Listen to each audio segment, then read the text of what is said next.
ద్వితీయోపదేశకాండం 32, 10, 11, 12. అరణ్య ప్రదేశములో భీకర ధ్వని గల పాడిన ఎడారిలో వాని కనుగొని ఆవరించి పరామర్శించి తన కనుపాపను వలె వానిని కాపాడని.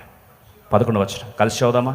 పక్షిరాజు తన గూడు రేపి తన పిల్లలపైన అల్లాడుచు రెక్కలు చాపుకొని వాటిని పట్టుకొని తన రెక్కల మీద వాటిని మోయినట్లు యెహోవా వానిని నడిపించు. యెహోవా మాత్రమే వానిని నడిపించు. అన్యుల యొక్క దేవుళ్ళలో ఏ దేవుడునో ఆయనతో కూడా. What a beautiful experience it is. దేవుడే నడిపించాడట, కానీ నడిపించే స్టైల్ కొద్ది వేరేగా ఉంటుందంట. దేవుని స్టైలే వేరు, పరలోకతన్ని నడిపించే రేంజే వేరు. ఏంట రేంజ్ అంటే పక్షిరాజు రేంజ్కి వెళ్తాంట, కోడిపిల్లలా కాదు,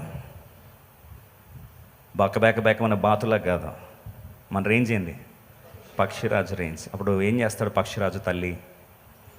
తన పిల్లలు గూడులో ఉంటారంట, అప్పుడే పుట్టి కొద్ది బాగా పోషిస్తుంది. స్టార్టింగ్ మంచి వాళ్ళకి ఏమి ఇస్తారండి? అన్ని పోషణ అంత ఇచ్చి మంచి చూసుకునేసరికి పక్షిరాజు బిడ్డ ఈగ్లెట్స్ కూర్చొని, అబ్బా మా మమ్మీ ఎంత మంచిది, హాయిగా మంచిగా దేంట్లో పెట్టింది, గూడులో పెట్టింది అని చెప్పి హాయిగా గూడులో కూర్చొని డైలీ తింటా ఉంటే ఒకరోజు అమ్మ వచ్చిందంట. ఒకరోజు అమ్మ వచ్చి పాటు మన కొట్టిందంట. దేన్ని? గూడుని. కొట్టనుంటే ఇది అమ్మనా ఇది ఇంకెవరన్నా? టెన్షన్ స్టార్ట్ అయిందంట. ఎవరికి? పక్షిరాజు పిల్లలకి, ఈగ్లెట్స్కి. నెక్స్ట్ టైం మళ్ళీ ఫాట్ మనకు వచ్చి కింద కొడితే గూడు మొత్తం చెదిరిపోయిందంట. ఇప్పుడు ఇది మనసులో అనుకుంటుంది, ఇది ఏమైంది మా అమ్మకి? మెంటల్ అయిందా, పిచ్చి పట్టిందా, ఏమైంది? నిన్నటిదాకా బాగుండే, సడన్గా ఏమైంది? మనం కూడా అంతే. దేవుడిని అంట, ప్రభా నిన్నటిదాకా మంచిగా ఉండే ప్రభా, స్టార్టింగ్లో మంచిగా దువ్యావు నాయన నన్ను, మళ్ళీ సడన్గా నా జీవితం ఏంది ఆయన? పక్షిరాజులాగా ఏం చేస్తున్నావు?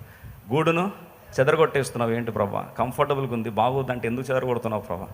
ఒక్కసారి పట్టుకుందంటండి కింద నుంచి. ఇప్పుడు ఇంకా టెన్షన్ స్టార్ట్ అయింది. దేనికండి? పక్షిరాజు పిల్లకి. కింద పట్టుకొని పైకి అలా అమాంతం పైకి తీసుకెళ్తే, అబ్బాయి ఏదో హాయిగా ఉందే మంచిగా ఉంది అనుకుందంట. పైకి తీసుకెళ్ళి పాటు మనం వదిలేసిందంట అక్కడ. ఇప్పుడు ఏం చేయాలండి?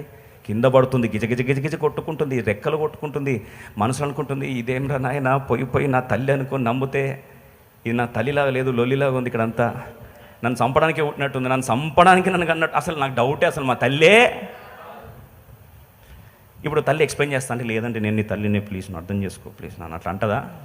మళ్ళీ కిందకి తీసుకొచ్చి మళ్ళీ పైకి తీసుకెళ్ళి మళ్ళీ అక్కడ పడేసిందంట. మళ్ళీ లేపుతుంది, కింద పడేస్తుంది. అది చూడండి ఒకసారి, లేపుతుంది, కింద పడేస్తుంది, లేపుతుంది, కింద పడేస్తుంది.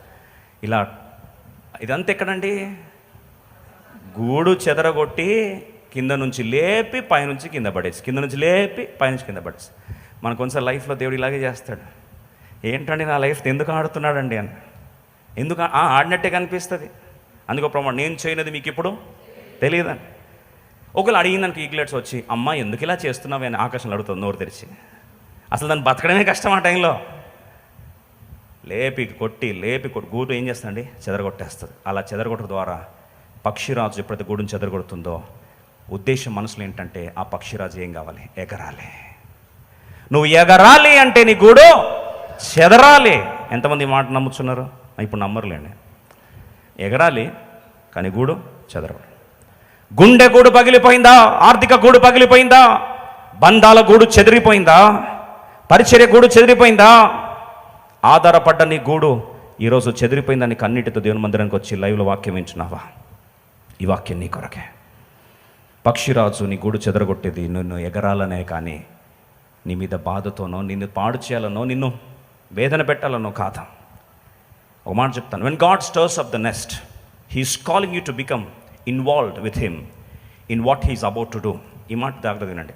నీ గూడు చెదరగొడుతున్నా అంటే భవిష్యత్తులో ఏమి చేయబోతున్నాడో ఆ అద్భుతమైన ఉద్యమంలో నిన్ను భాగస్వామిగా దేవుడు చేసుకోవాలని ఆశపడుతున్నాడు.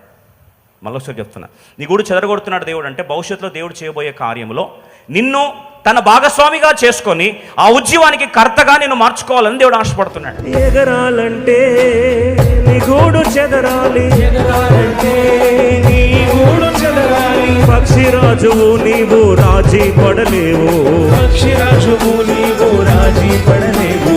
జరిగేది తండ్రి చిత్తమే, ఒలిగేది నా మేలుకే.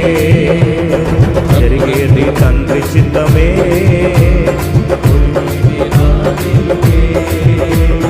ప్రభునందు ఆనందమే, బలమునకు ఆధారమే.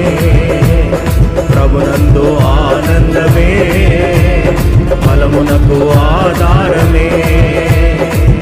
ఏది తండ్రి చిత్తమే